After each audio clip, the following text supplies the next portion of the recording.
Labdien, godātie kognitīvo zinātņu draugi, kolēģi, dombiedri. Datorīgas fakultātes uztveres un kognitīvo sistēmu laboratorijas vārdā priecājos jūs sveikt. Un priecājos redzēt jūs mūsu pirmajā lielajā pasākumā, profesora Senforda Goldberga lekcijā par apgalvojumu, par klusumu un par publiskās reakcijas normām. Tālāk daži ievadvārdi par profesoru Goldbergu. So it's my great pleasure on behalf of the Faculty of Computing and the Laboratory of Perceptual and Cognitive Systems to introduce Professor Senforda Goldberga. Professor Goldberg is one of the most prominent contemporary social epistemologists. His work substantially shaped the field of the research on social agency and social epistemology in general. He's the author of several books that are groundbreaking in contemporary epistemology, to mention just three of them: Anti-Individualism, 2007, Cambridge University Press, then Relying on Others, 2010, Oxford, and Professor Goldberg is working on another monograph, To the Best of Our Knowledge, which is supposed to appear at Oxford University Press. Professor Goldberg is an epistemologist with an interdisciplinary open area of interests and with lots of fascinating links between different disciplines, different sciences, different areas, including psychology, law, linguistics, and I'm pretty happy that Professor Goldberg will give the kind of launching talk to the library, because of all those different links and different multi-dimensional, multidisciplinary crossroads. So it's a great honor to give the floor to Professor Senforda Goldberg.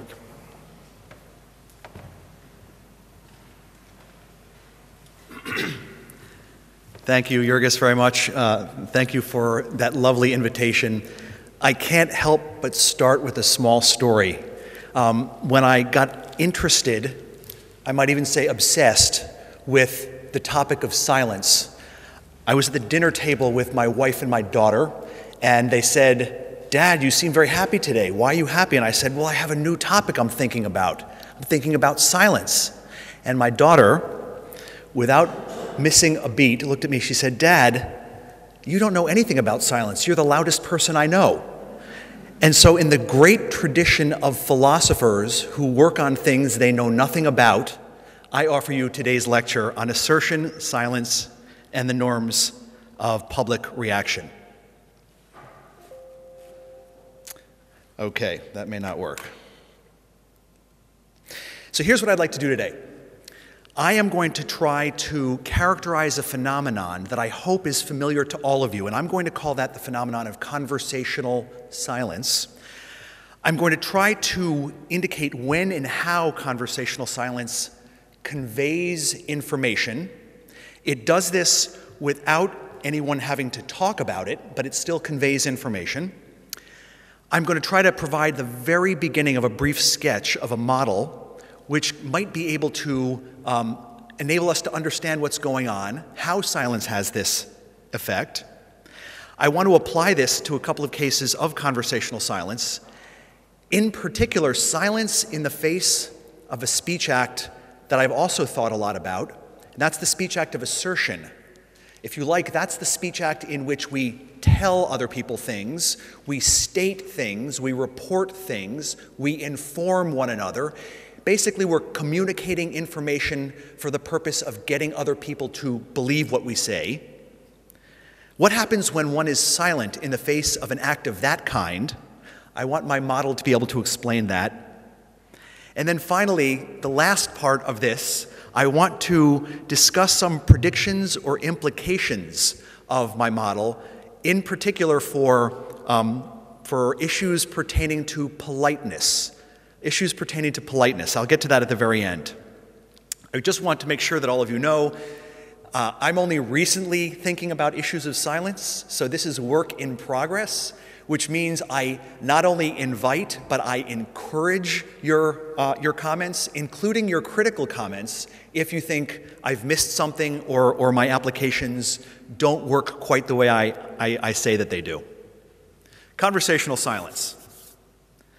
So I want to basically make two claims about conversational silence. First, conversational silence is silence that is a discernible part of a conversation. This is going to be important to me. It's part of the conversation, and it's discernible by the people who are participating in the conversation. Secondly, it's because conversational silence is a discernible part of the conversation that it can be said to be significant, that it can be said to convey information. And I'm going to try to argue for both of those. So first, conversational silence is a silence that's a discernible part of a conversation. Start with the notion of ordinary silence. That's the notion of the state of remaining quiet. This is the state that is not at all familiar to me in my life with my family or my friends. Since I tend to be a rather loud person, this is a familiar notion, though, the notion of ordinary silence. Conversational silence is an abstraction from that. Conversational silence, I want to suggest, is a state of non-response in reaction to a speech contribution. It's a state of non-response, one instance of which is remaining quiet. So if I say something and you're quiet in reaction to my saying it, that's one instance of conversational silence. That's not the only kind of conversational silence. There are others. This is the kind I will be interested in today. But sometimes you can be silent on an issue even when you talk. For example, if I invite you to dinner and then you begin to talk to your neighbor about something other than my invitation, you're being silent with respect to my invitation, but you're not being quiet. Nevertheless, I'm going to be fascinated today by what it is to remain quiet in the face of an assertion, of a statement, of a telling. What is conversation? I borrow heavily from a philosopher that I hope some of you know, since I adore him. And this is a British philosopher by the name of Paul Grice. Paul Grice taught us that conversations are purposive, rational activities consisting of speech exchanges that are mutually assumed to involve various things. For my purposes today, I'm going to be talking about the performance of particular kinds of speech act, that is, what we do when we talk to one another, as well as the attempt at uptake by the audience. That is, if I speak, you attempt to understand what I'm doing when I speak. It involves a rough kind of turn-taking. I speak, if this were an ordinary conversation and not a lecture, I would be speaking way too much right now. It would be unfair. I'd be taking too long a turn. It's supposed to involve turn-taking under the loose direction of the speech acts that we perform. So if I'm telling you a story, maybe I have a little more time in the conversation, whereas if I'm just telling you what I had for dinner, I might have a little less time in the conversation. And of course, there are non-speech act components. And arguably, silence is a non-speech act component of a conversation. So I'm now in a position to tell you a little bit more clearly what I mean by conversational silence. I mean the state of non-responsiveness, for example, remaining silent, in reaction to a speech contribution, under conditions in which the following is or should be mutually manifest or mutually known. Namely, the nature of the speech contribution itself rationalizes the hypothesis that it would have been permissible for the audience to have given a verbal or bodily expression of their reaction. That's a mouthful. I'm going to illustrate it very shortly. I'm going to distinguish between ordinary conversational silence and strong conversational silence. Strong conversational silence is conversational silence with the difference that the conditions are slightly different. Where ordinary conversational silence is your silence when, given the speech act I perform, you were permitted to reply to me. Strong silence is when you are required to reply to me and yet you remain silent. I think there's an interesting difference, at least in degree, between ordinary conversational silence and strong silence. So I want to distinguish those. Okay. Now, what does conversational silence convey? What does it communicate without ever having to be made explicit? Well, that's going to depend. It depends on a lot of things, including things that I'm about to talk about. It conveys information, and it conveys information as a function of a variety of different factors. You can probably predict some of these. They include the conversational context. That includes the speech act that's performed. Did I state something? Did I ask a question? Did I command you to do something? Did I demand something be done? Did I make a suggestion? So it depends on what speech act I performed. It depends on the date, time, and place. It depends on who the speaker is. It depends on who the intended audience is.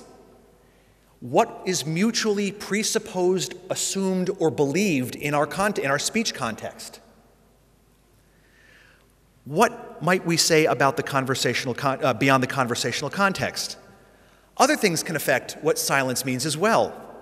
I'm sure it's not a surprise to you to hear that cultural norms can be relevant to what silence communicates or conveys.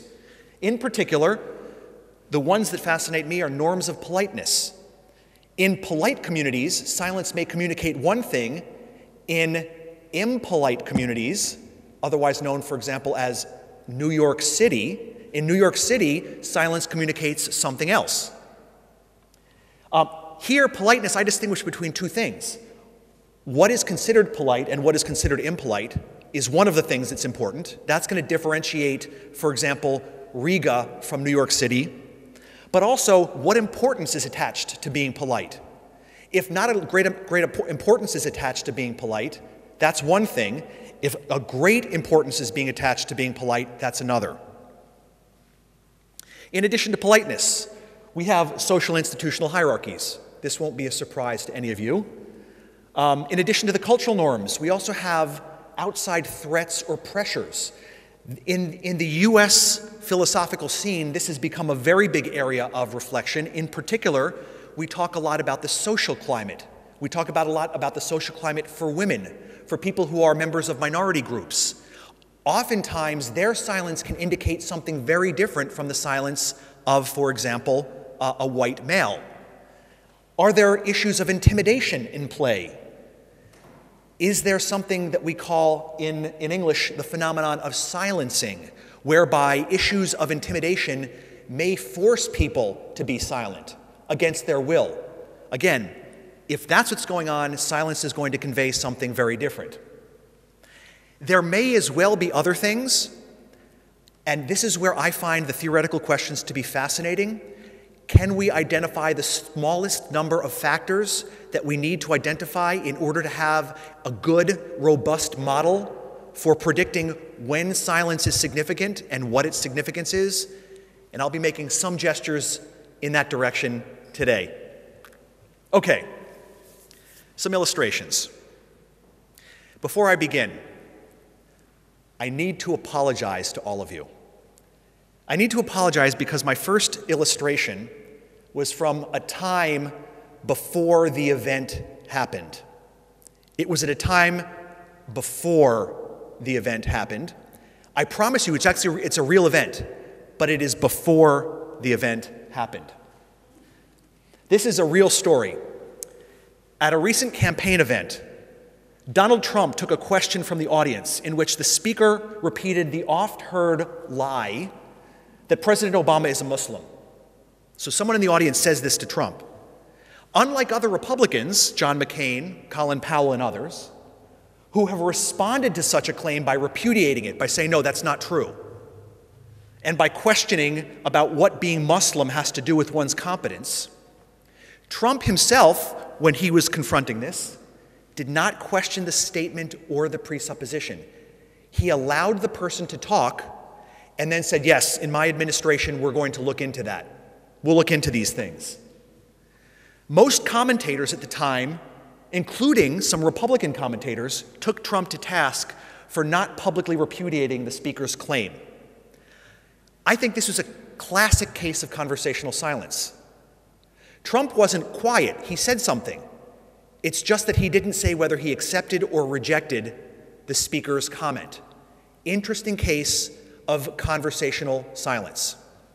Here's another case that I'm making up. Jones is standing at the bus stop with various other people. He's silent when he overhears another person at the stop tell everyone that bus 100 should be arriving shortly.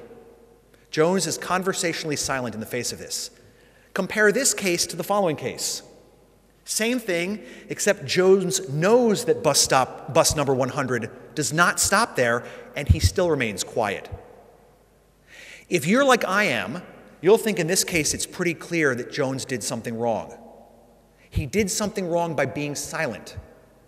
His silence conveys something. I want a theory that predicts that. Here's a case. This is the sort of case that we are talking about a lot on college campuses in the United States. McSorley is one of two women in an office dominated by men. Talking one day to several men she regards as her friends, she tells them of several occasions on which their mutual boss sexually harassed her. There is awkward silence in the room. This is a kind of silence that communicates a lot. And we'll see, I won't have that much to say about this, at least in my lecture, although I've thought a lot about this and I've written about this kind of case elsewhere, so I would be happy to talk about this afterwards. But I hope you agree with me, awkward silence communicates. Here's another case. Call this one the invitation. Glenn Morangi invites Talisker to go out to dinner. In response, Talisker remains silent. That silence communicates. Last example I'll give you, the request. Velasco requests that Frankenthaler take out the garbage. Frankenthaler does not do as requested, but instead remains silent. Once again, I hope you'll agree with me. These cases are meant to be obvious, everyday, ordinary cases. These kinds of silence in the face of a speech act convey information. How do we figure out what they convey? By the way, we all do it because we're all communicators. So somehow, you and I, when we communicate with each other, we figure out how to do this all the time. Making it explicit turns out to be hard, and that's what I'm going to try to do today. Okay, so I call this modeling conversational silence. I'm not really doing much modeling at all today. I'm just giving you the bare outlines of the kinds of things I think we have to have in mind if we want to model this phenomenon successfully, adequately. I begin with another philosopher, a philosopher who was one of my favorites, David Lewis, who wrote a paper about 20 years ago called Scorekeeping in a Language Game. And I think that paper actually gives us a good way to think about how to model the phenomenon I'm interested in. Lewis, in that paper, suggested that we can think of a conversation as like a game such as the American game of baseball. I don't know how many of you know the game of baseball, and if you don't know the game, it will be unfortunate for this example. I think the reason Lewis chose baseball is because it's an extremely rule-dependent game. You'll see what he means in a second. In baseball, at any moment of the game, Lewis pointed out that the state of play, the state of the game, can be characterized in terms of where one is in the overall game. You can represent it, you can model it as a state in the overall game. And the way he proposed to do it was like this. What characterizes the state of play at any moment in the game is a specification of the following: the inning, what inning it is, the count, where it is in terms of balls and strikes. If none of this makes sense to you, don't worry. Just think of this as things that happen in the game. The number of outs, the number of people who are on base at the time. If you have all of that information, you can then think of the state of the game as nothing more than a specification of all of the values that each one of those parameters takes. That's the state of play at any given time. We can do the same thing, he suggested, with a conversation. That's an intriguing idea. How would that work? Well, in a conversation, you might think of the state of play at any given moment in a conversation. You can characterize it in terms of the participants, the history of the acts to be performed in the speech exchange. I ask you a question, you respond. I tell you something, you nod your head. I say something, you say something back, and so on and so forth. You can think of the history of the updates to the common ground.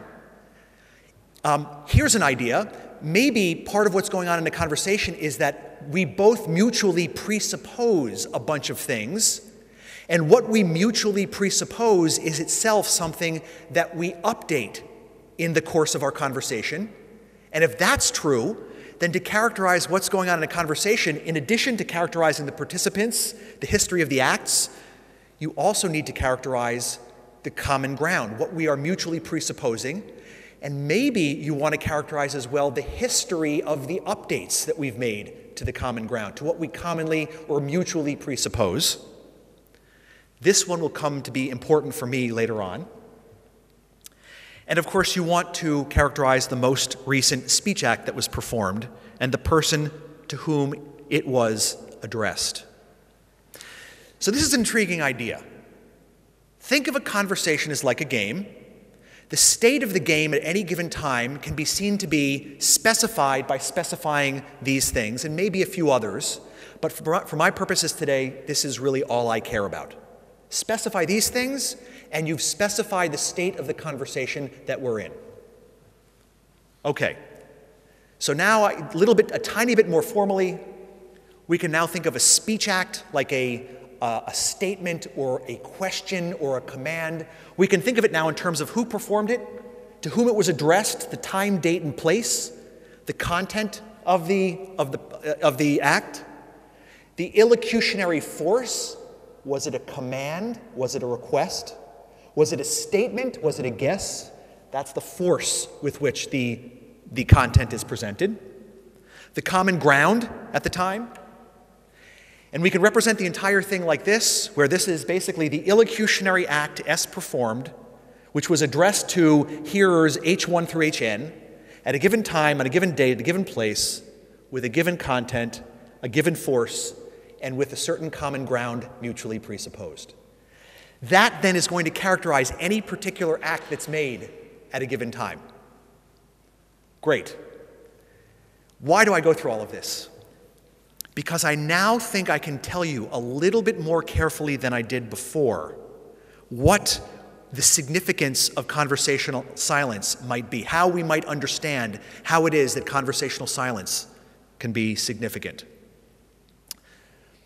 For certain types of illocutionary act, by illocutionary act I mean an act like either, think of it as an assertion, a command, a query, a request. That's what I mean by an illocutionary act. For certain types of illocutionary act, to perform acts with that force, the force of an assertion, the force of a command, the force of a request, to perform acts with that force is, among other things, to have a certain effect on what's in the common ground, what is mutually assumed. So the mere performance of a certain act already has an update to what we mutually presuppose. That's my claim. What is the update that is made when certain acts are made? The update that's made is that it becomes conversationally permissible for the audience, the intended audience, to respond by expressing her reaction. Let me give you some examples so that I bring this down to earth, because the point I'm making is actually very simple. Here are some examples. Suppose I assert something. Suppose I tell you, President Barack Obama is in New York City today. I tell you that.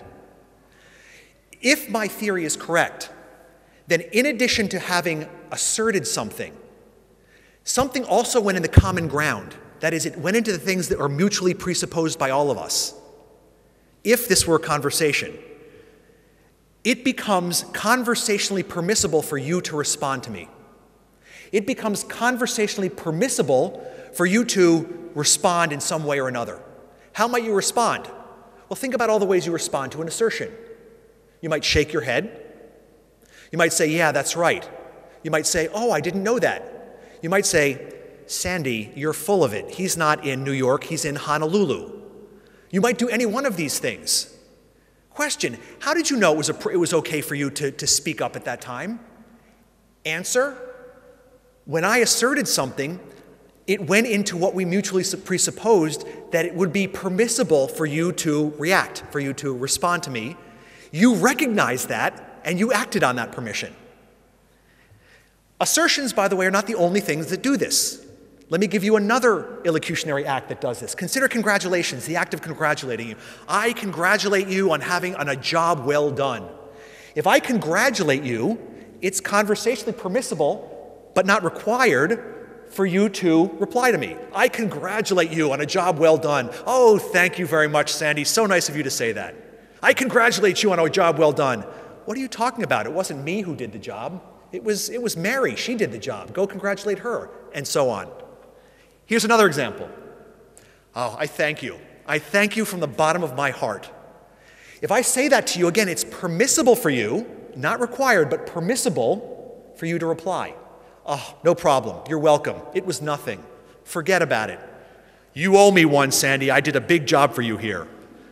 Those are all permissible. Again, you can ask, how does the person know that it's appropriate for her to speak up at that time? If this is correct, the answer is when somebody thanks someone else, it becomes part of what we mutually presuppose that it would be permissible for you to react. That's part of what it is to be a competent language speaker. This is what we in philosophy of language call pragmatics. Presumably all of us have this information in there, it's just very hard to make it explicit. For certain other types of illocutionary act, I'm going to pick up the speed a little bit more because now you'll understand. To perform acts with that force is to have the effect of making something else mutually assumed or mutually presupposed. It is conversationally impermissible for the intended audience not to respond. Consider the following examples. I hereby request that you open the window. If I do that and you say nothing in response and you don't open the window, that's awkward. This is a case of strong conversational silence. If I command, we don't often command, but back in the day when commands were still things that we did, if I command you to do something and you don't do it and you remain silent, that's a strong form. Why? You are required by the act I've performed to somehow respond to me. It's not merely impolite not to respond, it's actually doing something wrong not to respond here. And similarly, I think this is right. If I invite you to do something, hey, I invite you to come out to lunch. If you don't do anything in response, that's not merely impolite, I think that's actually the violation of a certain kind of rule. I think. You'll tell me if I'm wrong. Okay, summarizing. Let's summarize. For certain types of speech acts, to perform acts of that kind is to have the effect of making certain things mutually assumed in context. It's to have the effect of making mutual things assumed in context. When the intended audience remains silent under these conditions, her silence, I want to suggest, is then significant. What does it mean to say that it's significant? Here's what I mean. It means that the question comes up, how should that silence be interpreted? If the question comes up, how should the silence be interpreted, where that question is coming up in part because of the structures or the features that I'm talking about, I call that silence significant. That is now significant silence. I will call that conversationally salient silence, and the question is, how do we as interpreters interpret conversationally salient silence? Hypothesis, my hypothesis, this is a case of the inference to the best explanation. What you ask yourself is, what best explains that silence, the audience's silence? The best explanation gives you your interpretation. And of course, you're going to use various of the things that we talked about before as you try to answer that. You're going to talk about things like the content, the common ground, the context, and so on and so forth. As I say, the best explanation is the one which best explains or makes rational sense of the hearer's conversationally salient silence, given all of these facts. Okay, That is a rough picture of the theory. That's a rough picture of the theory. Here's what I want to do. I want to say if this theory is correct, it makes a number of interesting predictions. The most interesting one of which, I think, is the prediction that it makes about silence in the face of the speech act of assertion. When I tell you something, when I state something, when I inform you of something, when I assert something. I think my theory can predict something very interesting that I think is familiar to many of us. And what I'm going to try to suggest is this, that when it comes to assertions, silence has a characteristic default interpretation. That means if you know nothing else about the situation, if all you know is that an assertion was made and the hearer was silent, you will immediately default to the interpretation that the silence indicates the audience's assent or endorsement. I want to point out that although this is a natural thing, it's not obvious why this should be. It's not obvious why this should be. After all, silence might mean one of anything, any number of things. Why should it be that silence has a default interpretation as indicating the audience's assent? When I say it has this default interpretation, I don't mean that that default interpretation is always correct. I also don't mean it's always the interpretation that you accept. But it is one of the first interpretations that comes to our minds when we observe people who are silent in the face of an assertion. I think I can actually explain this, because I think the model, together with some other claims, predicts that this would be the case. I call the interpretation of silence, whereby it's taken to indicate the audience's assent or agreement, I call that the assent interpretation of silence. As I say, that interpretation is defeasible. You don't accept this interpretation, you don't regard the hearer's silence as indicating her assent when you have a better explanation.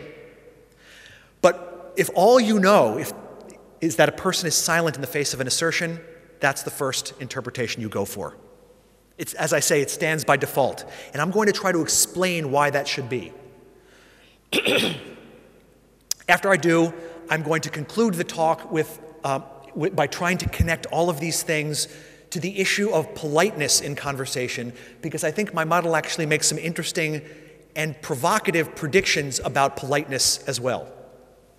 Okay, let me begin with some interesting facts. As a philosopher, I don't always do empirical work. In fact, I often rely on others to do empirical work and try to reflect on its significance. But when I started thinking about silence, I started doing a little bit of empirical work. And one of the first things I discovered is this fascinating idea that many distinct languages have a proverb indicating that silence gives one's consent. Let me give you 6 languages. There may be others, and if you know of others, I'm always interested to hear about them, so tell me about them. Let me give you 6. Dutch has one. The Dutch one is translated as whoever is silent agrees. Greek has one. The Greek, sometimes silence makes important statements. I'm told by my Greek friends that they often use this to indicate that silence gives consent, but the literal translation is that silence makes important statements. Icelandic has one. Silence is the same as acceptance. Latin has one. Apparently, this was very common in the Middle Ages. In Latin, the expression went, "He who is silent when he ought to have spoken out and was able to is taken to agree." Persian has one. I have a graduate student who's Persian, who when I was telling him about my work, he said, "Oh yeah, we have this in Persian as well." In Persian, its silence is the sign of consent, agreement, or acceptance. And then finally, if I have Russian speakers in the room, I don't know if I do, I have been told that Russian has one as well. I don't know if that actually captures it, but the way that it was translated for me by a Russian speaker was that silence is a sign of consent, or silence means consent. Fascinating to me. Fascinating to me. But that wasn't the only thing I discovered. Here are some other things I discovered. In addition to languages that have proverbs, you see people talking about silence meaning assent in many, many scenarios. Let me cite 2 famous people who did this. The first one of my favorite philosophers, Plato, in the Cratylus dialogue. Plato has Socrates say to Cratylus, "I shall assume that your silence gives consent." And that's at Cratylus 435b. What's fascinating to me is that Plato then represents Cratylus as silent in the face of that comment. Why is that interesting? I think it's interesting because I think what that gives us to understand as scholars, that this would not have been an assumption that was out of the ordinary, even in ancient Greece of Socrates and Plato's time. Let me now take you to 19th century America and one of my favorite 19th century American writers, Mark Twain, who wrote the following in a letter to his wife in the 1870s. He wrote, "Silence has given assent in all ages of the world. This is a law of nature, not of ethics." And let me give you the third piece of empirical work that I did when I looked at this. In addition to the languages having proverbs that indicate this and a number of thinkers who talk about silence, there's a very familiar phenomenon that I'm confident will be familiar to all of you. There's a natural tendency to express outrage over silence in the face of oppression. If you see social circumstances being oppressive, and you see your fellow country people being silent in the face of that oppression, there's a natural tendency to feel a kind of moral outrage. Why is this relevant to the question of silence in the face of speech acts? Here's my thought. It was in thinking of these cases that I began to realize how we might interpret silence as a speech act. Why are we outraged over people who are silent in the face of oppression? I have two thoughts on this matter. Thought number one, we're outraged because silence in the face of social oppression is tantamount to acquiescence. You acquiesce to an oppression. We don't approve of acquiescence in the face of oppression. We approve of people who resist oppression. Hard as it might be, we don't approve of acquiescence. I'm going to come back to that idea, that silence in the face of oppression is a kind of acquiescence, because that idea is going to be at the heart of my theory about how we interpret conversational silence. But I think there's a second reason, a more interesting reason, a slightly darker reason why we are outraged over silence in the face of oppression. And here, it's interesting to talk about this in a country that dealt with your own form of oppression for many decades, the Soviet oppression. I suspect that another reason why we have moral outrage over silence in the face of oppression is that in addition to acquiescence, we think that it does damage by allowing other people to think that everyone thinks that what's going on is okay. We all allow others to have a false impression of our own attitudes towards what's going on. And that idea is also, I think, going to play a role in the way that my theory is going to interpret conversational silence. It's almost as if I remain silent in the face of, say, racist practices in the United States, if I remain silent, what I'm doing in my silence is, insofar as it's observed, other people will try to explain why I'm silent, and they may well come to the conclusion that I'm silent because either I acquiesce or, even worse, I endorse what's going on. And if they do, they may have a false sense of how difficult it would be to resist oppression, because they think it's not, that they're alone in their sense of outrage. Their false interpretation of my silence makes them feel more alone than they otherwise would have. And if you ever have the chance to read Martin Luther King on silence during the American Civil Rights Movement, silence of American whites, it is utterly fascinating, because what he was most anxious about was the false impression that good thinking people would have about how difficult it would be to change the way things were. Okay. All right. I am now going to take all of this big background.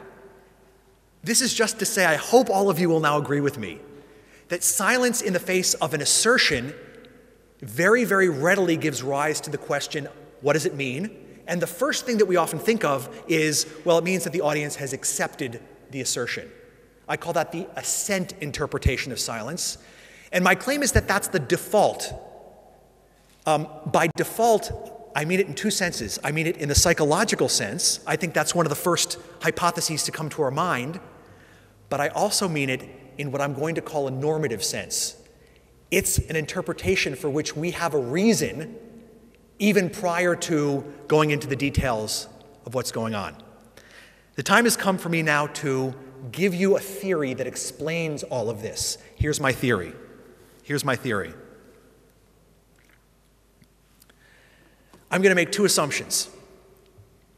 The first is that conversations are cooperative rational activities. That's the assumption I'm borrowing from my beloved philosopher friend, Paul Grice. The second claim I'm going to argue for is that silent rejection of an assertion is uncooperative. Silent rejection is uncooperative. So it's I'm giving you a little argument, a mini argument. If conversations are cooperative and silent rejection is uncooperative, then you're allowed to infer that if someone is silent, on the basis of their assumed cooperation, they haven't rejected. And if they haven't rejected, you'll see I'm going to try to show you I'm allowed to infer they've accepted. That's going to be all I'm going to try to argue. The burden of my argument is the second claim. The first claim I'm not going to argue for. That's a claim that was argued for at great length by Paul Grice. The burden of what I'm about to argue right now is in the second claim. I'm going to try to argue with you that silent rejection is uncooperative. So if it's correct, it's going to predict that the default assent interpretation, that interpretation stands by default, and that it's defeated. You give up that interpretation only when you have a reason to think that the speech exchange is not a conversation. If it's not a conversation, then this argument doesn't work. Or you'll give up that interpretation if you have a better alternative explanation. In the absence of a better alternative explanation, you're going to go for the hypothesis that silence gives assent. That's what I'm going to try to argue. Okay, here we go. I'm going to put this in terms of a normative hypothesis for now.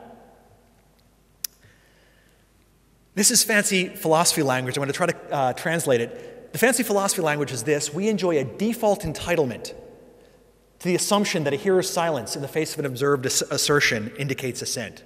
What do I mean? I mean, in the absence of reasons to think otherwise, you're allowed to make that assumption. That assumption is kosher. It's okay. You wouldn't be criticized for it. In the absence of reasons to think otherwise, you wouldn't be criticized for this assumption. That's what I'm going to try to argue. Okay. Here we go. The claim that I need about the nature of assertion is going to be a claim that I get from the philosopher Robert Stalnaker. So my idea is this: when I assert something and you're silent, I'm allowed to assume, in the absence of reasons to believe otherwise, that your silence indicates that you assent. Why is that? In order to know why that is, we need to know about the nature of the speech act of assertion. What is it to assert something or state something? What is that act? What act do you perform when you perform that act? Here's what the philosopher Robert Stalnaker calls the essential effect of an assertion. I quote him. He says, "The essential effect of an assertion is to change the presuppositions of the participants in the conversation by adding the content of what is asserted to what is presupposed. This effect is avoided only if the assertion is rejected." What does he mean? He means the following. Remember our big scoreboard, We have off to the side a scoreboard that includes all of the things that you and I are presupposing in our conversation, everything. What am I doing when I assert something, when I state something? I am trying to put up another proposition onto that scoreboard. Which one? The content of my statement. So, for example, if I say to you, Barack Obama is in New York City, what I'm trying to do is put the content, Barack Obama is in New York City, up on that scoreboard. That's what I'm trying to do. And I succeed in doing that, except under one condition: if you reject my assertion. So what is an assertion? An assertion is a proposal to add information to the common ground, to add information. That's what an assertion is. It's, if you like, this is Stalnaker's language, a proposal to add something to the common ground. it's almost as if I announce, I hereby propose that in addition to all of the propositions that we have up there, we add the following proposition. Barack Obama is in New York City. That's the act I'm performing when I assert. And the only way that proposition doesn't get up there is if you reject it. This is Stallnacker. Two things about this account I find interesting. Thing one, this account makes it insignificant to distinguish between acquiescence and acceptance. That's a natural distinction. Go back to the case where you're silent in the face of oppression. It's natural to distinguish those who merely acquiesce to the oppression and those who accept it. That's a natural distinction to make. It's an important distinction. If Stallnacker's account is right, we don't have to worry about that distinction at all. Why not? Well, what is it to acquiesce to an act? To acquiesce to an act is to allow it to have its essential effect. What is the essential effect of an assertion? To allow that information to go on the scoreboard. If that's what it is to acquiesce to an assertion, acquiescence, at least for Stallnacker, is exactly the same thing as acceptance. So we don't need to worry about this distinction. It turns out, in other work, I do have to worry about this distinction, but for the purpose of today, I don't have to worry about it. The second thing that I like about this account, it sanctions us to make an assumption. This assumption is very important to me. My assumption is, if you are in my audience, you either accept or reject. Those are the only two possibilities. I don't have to worry about anything else. You either accept it or you reject it. You count as accepting it if you haven't rejected it. Why is that important? For the obvious reason. Because if I can show that you haven't rejected it, I can immediately conclude that you've accepted it. So I like that aspect of Stallnacker as well. I think that's a non-trivial assumption, but I won't go into why I think it's non-trivial. And I'm going to skip that part so that I can get into the more interesting part. So given Stallnacker's account, that what an assertion is, it's a proposal to add information to the common ground, conversational participants are allowed to assume that any hearer who doesn't reject her assertion has accepted her assertion. My task now is to show you that, in the absence of reasons to think otherwise, you're entitled to regard a hearer's silence in the face of an observed assertion as indicating assent. Here's my simple strategy. I'm going to try to show you that when you see a person who's silent, you have a reason to think that she didn't reject the assertion. If you don't have any outweighing reasons, if you have no other reasons that are relevant, then you can use that reason together with the assumption that a person either accepts or rejects to come to the conclusion that the hearer has accepted. That's the idea. So, why, if a person is silent, are you allowed to assume, unless you have other reasons, that they haven't rejected what you've said? I want to say it's because it is uncooperative for a person to silently reject your assertion. Why is that? Why is it uncooperative for a hearer to silently reject? Well, think about what an assertion is. An assertion is a proposal that we add something to the common ground. It's my proposal that we add the content I've asserted to the common ground. If you have rejected this, you've done something, you've prevented my proposition from going to the scoreboard.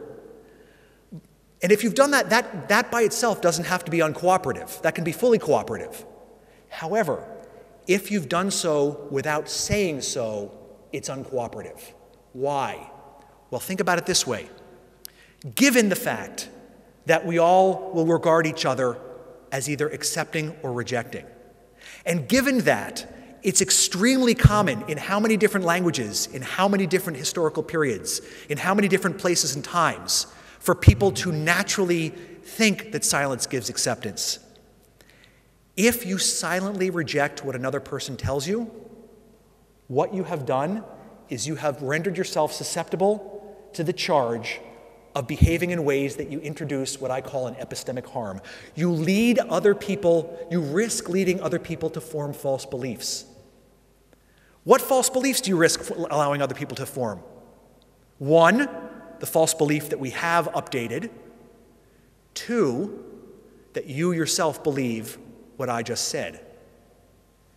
If you lead other people to have false beliefs about what you believe, you're making planning and cooperation much harder. If I can't predict what you believe in ways that are relevant to our plans and our attempts to cooperate with one another, it's obviously much harder. So you shouldn't do anything that makes our cooperation harder. Silent rejection is doing something that makes our cooperation harder, because I am likely to predict that you have updated the common ground and that you believe what I've said.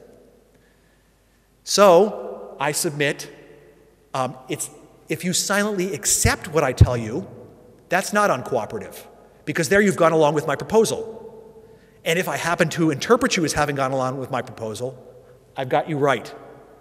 So the idea here is silent acceptance is not uncooperative, while silent rejection is uncooperative. So my conclusion, unless the observers have a better explanation of a hearer's silence, they always have a standing reason to regard that silence as indicating assent, and so they'll gravitate to that hypothesis. That's my explanation. Very quickly, in the next 5 minutes alone, I want to go over some cases where silence doesn't indicate assent, and then I want to conclude by talking about politeness. My theory is going to make 2 predictions about when silence doesn't give assent. And before I tell you what those 2 predictions are, let me give you some cases. Here are some cases. When do we think that a hearer's silence does not mean that she assents or agrees? Well, maybe it's practically difficult for her to speak up. Maybe it would be socially improper for her to speak up. Maybe there would be serious costs to her to speak up. Maybe the assertion itself violates one or another standard of polite conversation. You're sitting on an international flight with a large man sitting next to you who constantly tells you details about his private life that you don't care about. If you are silent in the face of his assertions, it doesn't mean you're accepting everything he's saying. It probably means you're ignoring him. That's another case where silence does not mean assent. Maybe the matter at hand is trivial. We don't care enough to take the effort to speak up. Or maybe the context is one that's characterized by oppression. In all of these cases, we don't think silence means assent. Can my theory predict that? Well, my theory says you as an audience will regard a person's silence as not meaning that they accept. You will reject that idea under one of 2 cases. Either the speech exchange is not really a conversation, so it's not cooperative to begin with, or you have a better explanation. And what I won't do, because I don't have enough time, I won't go over all of the cases that I told you about and show you how in each one of these cases you have a better explanation. Instead, what I'll tell you is it's an interesting thing to try to figure out what your explanation is. I won't go over these cases either.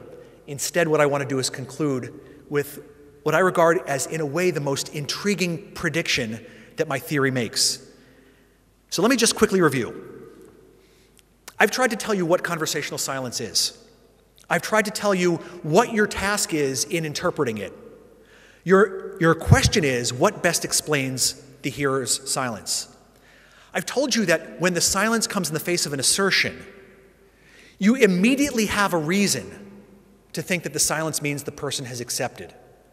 That reason comes for free. You don't have to earn it.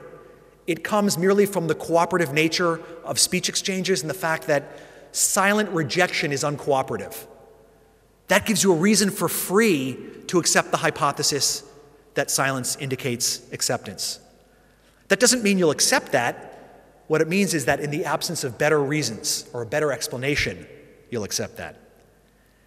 Okay, what can I do besides explaining all of that phenomena? I'm going to make one interesting and I think provocative prediction about politeness. In particular, politeness, it turns out, has a greater cost than I think people have recognized. This is not to defend life in New York City. This is not to defend impoliteness.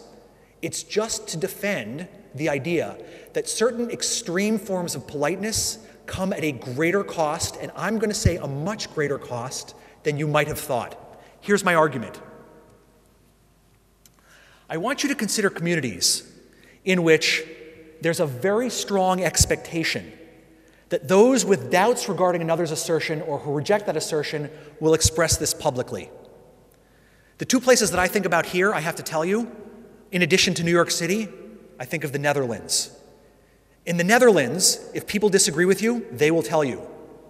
I should also add, I think of this as true in Israel as well. If you're in Israel and people disagree with you, they will tell you immediately. They do not hold their tongue. People in these communities regularly conform to this expectation. So I want you to think about a community in which those two things are true. If people disagree with you, they tell you. They are not shy. They do not hold their tongues. They tell you this. This is much like my family growing up. In such communities, silence in the face of another person's assertion is a strong signal of assent. If you're in those communities and you see that your audience is silent, that's a very strong indication that they don't object, that they accept what you're saying. Why? Because if they had objected, they would have said so. So if they're silent, they probably accept. The stronger this effect is, the stronger that signal is. That is, the more extreme your community is, the more likely it is that they speak out when they disagree, the stronger the signal is that they agree with you. Okay, so far this isn't so interesting. But this is when things get really fun. This is when things, in my opinion, become really fun. Watch what we can now do. I should have mentioned, I'm going to consider a signal, a condition to be a signal of another condition to the extent that the presence of the signal S is a reliable indication of the presence of the other condition. So in this, I'm saying that silence is a signal of agreement. Silence is a strong indication of agreement in these communities. Now, we can say that the strength of a signal is a function of the degree of reliability of this indication. The more reliable the indication, the stronger the signal. The more likely it is that people speak out when they disagree with you, the more you can take their silence to indicate they agree with you. Okay, this is when things get really interesting. In order to show you why things get really interesting, I need to talk about the epistemic significance that signals have, their significance for us as knowers. The stronger a signal, the greater the degree of confidence one is entitled to have in the presence of C given S. The stronger the signal in our community, the more confidence you're entitled to have that your audience agrees with you. If this is an audience where, well, if they would have disagreed, they would have spoken up, that's certain, then you're entitled to an extremely high degree of confidence that they agree with you. Okay, now, I want you to imagine a community where, in addition to the two things I told you about, two other things are true.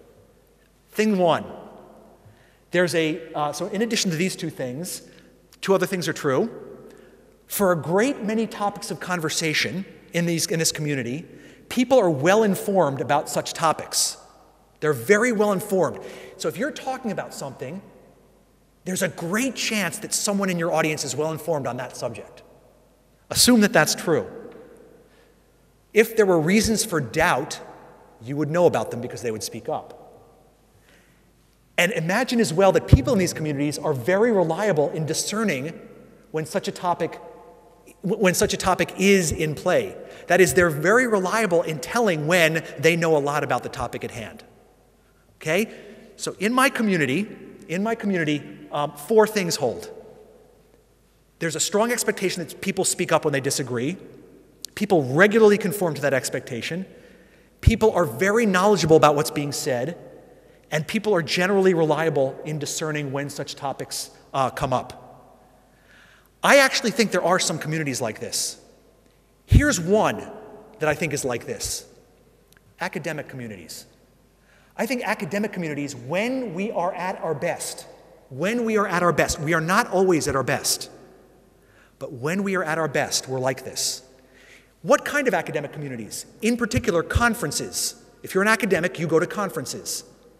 Conferences are the best example that I can think of a community that's like this.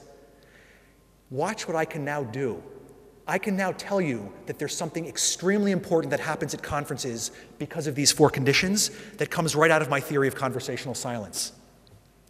In such communities, audience silence on a relevant topic is a signal not merely that they accept what you've said, but that what you've said is acceptable.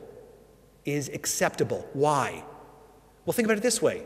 If anyone had contrary evidence, they would have spoken up.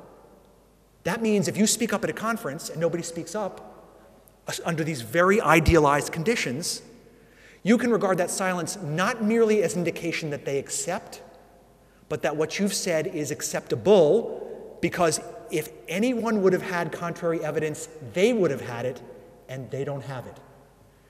Why does this excite me? This excites me tremendously, because what it means is that when you are in one of these communities, you can actually rely on other people to figure out, even more than you can do as an individual, how acceptable are the assertions that are made in public. It's almost as if we distribute the task of trying to tell how plausible are the claims we're making to our whole community. I can rely on others in the audience to speak up. And when they don't, I can rely on their silence as further evidence that what the speaker is saying is acceptable. There are no obvious objections. There's no obvious counter evidence. There's no obvious alternative explanation that she's forgotten to talk about. And this is why I get very excited about these things. This is a social epistemic phenomenon of great importance and great significance. Now, what I want to say very quickly is that if you're in a community where it's impolite to speak out, and you all know communities like this, there are many communities where it's impolite to speak out and disagree publicly. Imagine that there's a great weight attached to acting politely in public. In such communities, silence is not a signal of assent, and so it's not a signal of acceptability. You have lost that potential social epistemic tool. That tool is not available to you. Why? Because silence in these communities is not a signal of assent, and so it can't be a signal of acceptability. So generalizing, I want to say the more politeness-induced silence there is in a community, the less reliability there will be in silence as a signal of assent and ultimately acceptability. And if that's true, there's a trade-off between politeness and the justified degree of confidence that we can have in silence as a signal of assent and acceptability. So very quickly, summarizing, the more silence-induced politeness there is in a community, the less epistemic value there is in other people's silence, the less we can use other people's silence as an indication of what we ought to believe. That is what I call an epistemic cost of politeness. And after that, the only thing that I can recommend to you in the next few minutes that we have together is not to be silent in the face of this period. Thank you very much.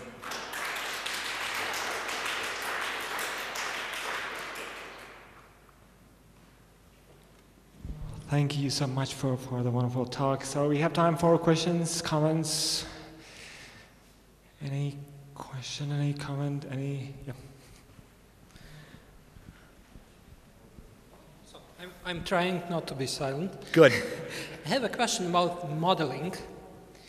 Do you have some example of empirical study on modeling of this silence? Because it seems very difficult, and variables in the model are interrelated, and we can see some functions, for example, content and participant are internal functions within this model. Good.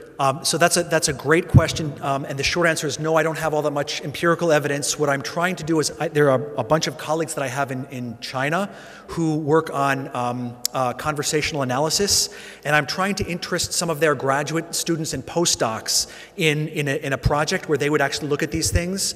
The challenge is that China is a great example of a community where public politeness is extremely important. So their data, unfortunately, from China is going to be rather messy, because I've been told that in China it is very impolite to object to what someone says in public, including in academic settings.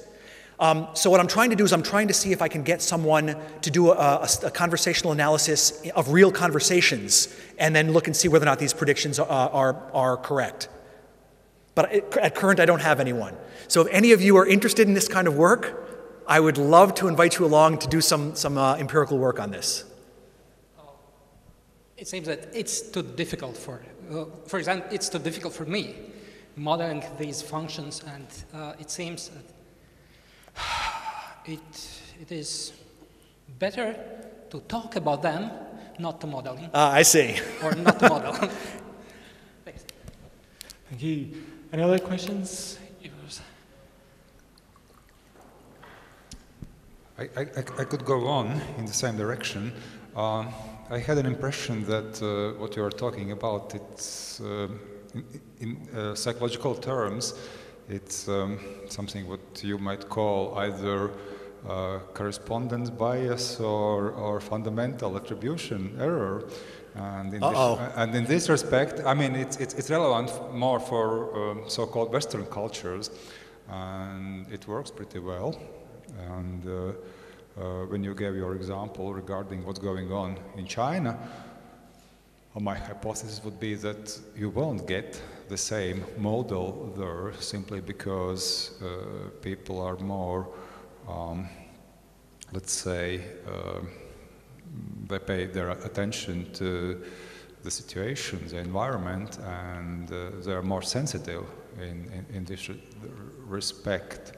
And probably my hypothesis would be that there will be pretty strong differences in terms of this correspondence error, simply because we are trained from our childhood to pay attention to different patterns, and yeah, we're growing in that and by that. Good. So I'm very sensitive to your concern here, and I'm certainly inclined to agree with you, at least in the following sense, that the data you'd get from China will be very, very different, the silence data. If we asked conversational participants, do you interpret that silence as indicating assent, you'll get many more no's than you would in, for example, in the West. So one of the things that I did in the last, I've had a 3-year stint over in China, and one of the things that I've done in those 3 years going over regularly has been to develop some nice relations with some of the faculty there. And I asked them, are there ever occasions when you interpret silence as assent?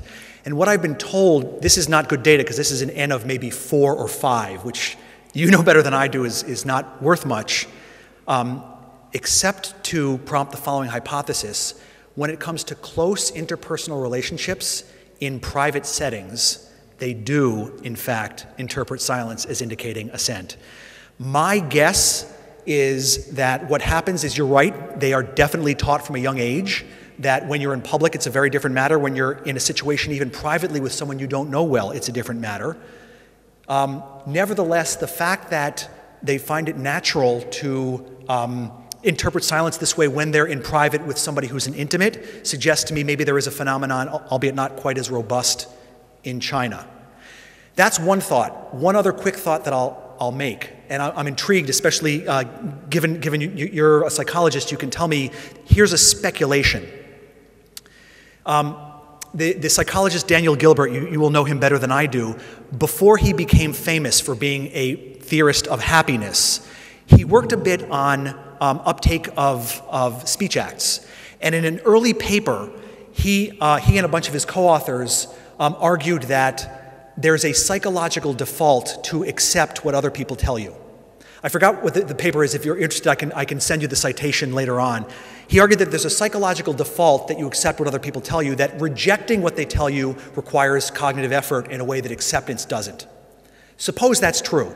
I don't know what the current state of the art is, but suppose that's true. Here's a speculation. For the very same reasons you might think that there's a psychological default for acceptance, I speculate that there's a psychological default for acceptance of acceptance, by which I mean the following: regarding other people's silence as indicating that they accept. Why? Why would you think that? Well, think about why it makes sense in the first place to think from an evolutionary point of view. Why would it be easier for us to accept than to reject another person's speech, what they tell us. Here's a speculation. Again, nothing more than a speculation. The greatest source of information that we have as social creatures or other people, it's not your own eyes, your own ears. It's your colinguals. Much more important that information. You can learn about a much greater swath of the world if you actually attend to what they tell you. You might think Mother Nature made us in such a way so that there would be less effort on us to simply take on board what they tell us. Of course, you have to be careful. They can lie. Sometimes they lie for reasons that are in their interest and not yours. But as long as you're sensitive to signs of mischief, it would be better for our cognitive system if it accepted, well, here's a piece of information that I think is almost as important as the information that other people tell you. It's the information about what other people think. What do they think about the world? If that's an important piece of information, then it might make sense for us to think about silence, social silence, as indicating assent, since this is a way of cutting down on the cognitive effort to figure out what all of you have done in a social setting where I've made a statement. And so I acquire a lot of important information cheaply, not just the truth of what you've said, but the fact that all of you believe it. As it were, it all comes in one package. That's a speculation. I'm going to have to get some sort of psychologist to tell me that, yes, this is right, no, this is wrong, set up experiments, but that's my second thought on that as well. Thank you very much for that question. Thank you. Any other questions or comments or anything to ask?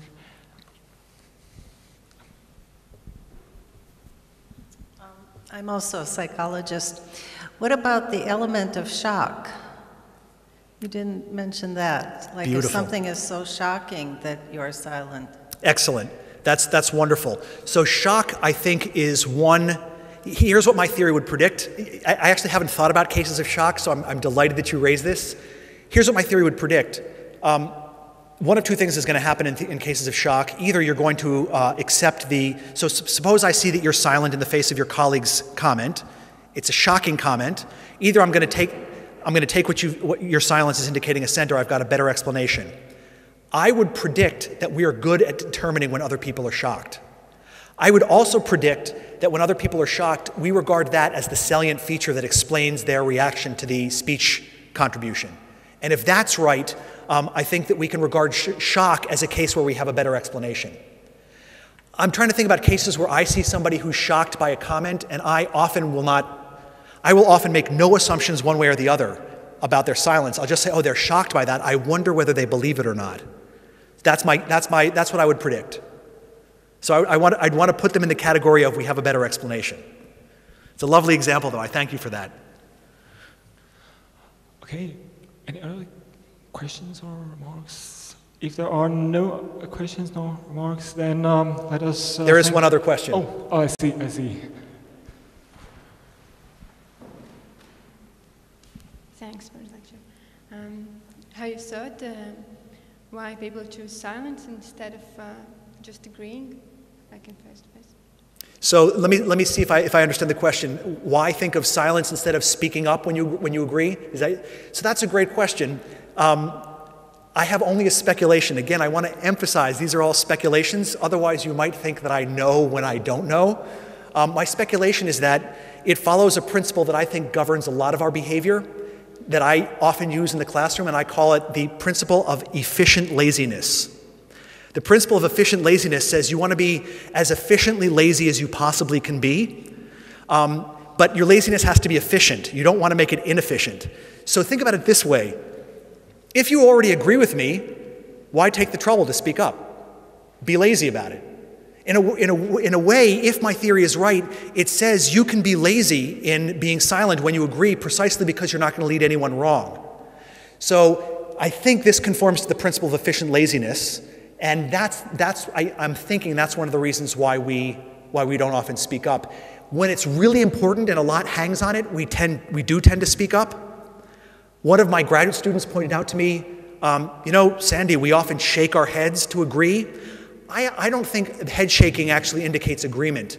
I think head shaking often indicates, I hear what you've said, Not necessarily that I agree with you, because I've gotten myself into trouble before when I've taken someone's head shake to indicate that they agree with me. But that's my short answer to you. I think it's efficiently lazy, and so that may be one of the reasons why we do it. But thank you very much for that question. Thank you. So if there are no other questions, no comments, okay, final one. This is great. This is why you should always put an audience on record for if you're silent, you agree with everything I've said. Sorry, I'm also a psychologist. Please. I wonder all the time for one topic, what I'm thinking what psychologists are doing much things. Sometimes people are so scared and they stay silent. For example, we know that victims of violence and bullying and so on, they just keep silent. And I'm thinking all the time, what is the meaning of resources in your model, about the power, about the courage? You mentioned knowledge, and it's of course very important. If I do not understand anything from the lecture, I have no power to ask a question. In a context of these resources, it's not a question, maybe it's just a comment. Great, thank you very much for that question. So that question is a wonderful one because that's a question that's at the heart of a lot of feminist literature now in English-speaking philosophy on the topic of silencing. It's one that I've given a lot of thought to. The short answer to your question, and I'm happy to talk to you longer afterwards if you want more on this, the short answer is, in cases where people feel silenced, they're oppressed into not saying anything, insofar as it's common knowledge that this is the case, a person's being silent will not be interpreted as her indicating her agreement, because we all know that there's silencing going on. One of the worries, if I can get political for one moment, I'm trying to avoid talking about Trump, but perhaps I can't. One of the real worries that I have in the United States is that there will be new forms of silencing that we're not aware of, and we're going to be made to have a lot less coordination than we thought before, precisely because of the kinds of things that are going on now with the intimidation that goes on, and so on and so forth. Insofar as it's common knowledge, or broadly common knowledge, that there is this going on, we're all going to recognize that. Insofar as it's not common knowledge, I think what happens is it's yet another kind of oppression. See if you agree with me on this. Suppose that you feel intimidated into silence, and suppose that your boss says something and I observe your silence, and I don't realize that you are silent because you're intimidated. I might well interpret your silence as you're agreeing with your boss. If I do, I think what I'm doing inadvertently is contributing to your oppression. I'm inadvertently contributing to your oppression because what I'm doing is I am reinforcing, as it were, what your boss wants everyone to think, namely that you believe what he said. And that, I'm afraid, does happen. And so when I present some of this to audiences that are deeply interested in the silencing effect, what I suggest is that if my model is right, it predicts that there can be a second kind of oppression at the hands of fellows who are not aware of the silencing that's going on. And that's what I would say about the kind of case you're talking about. Happy to talk about that further with you if you want more afterwards. Thank you for that question. Okay, so thank you so much for the questions and comments and discussion. And let's thank you very much for being a great audience.